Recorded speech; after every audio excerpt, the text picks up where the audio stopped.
Cancer নামটা শুনলেই বুকের ভেতর কেমন ভয় কাজ করে। অনেকে ভাবে এই রোগ মানেই জীবনের শেষ।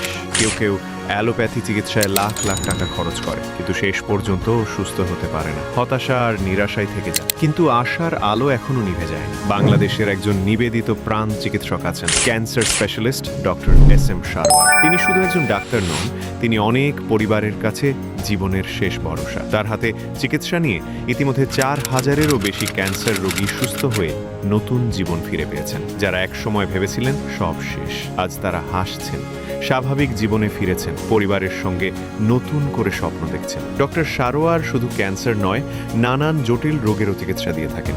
তিনি একজন অভিজ্ঞ হোমিও চিকিৎসক এবং ক্যান্সার গবেষক। ঢাকায় তিনি রোগী দেখেন পুরোনা পল্টন, বায়তুল মোকাররমের আল্লাহু লেখা বরাবর বায়তুল ভিউ টাওয়ারে। ঢাকায় বসেন সপ্তাহে 3 দিন, শনিবার, রবিবার ও সোমবার। আর হবিগঞ্জে রোগী দেখেন প্রতি মঙ্গলবার, বুধবার ও বৃহস্পতিবার। ক্যান্সার মানেই শেষ নয়, আশা আছে, আলো আছে। Doctor SM. সারোয়ার প্রতিদিন সেই আশার আলো জ্বালিয়েই চলেছেন।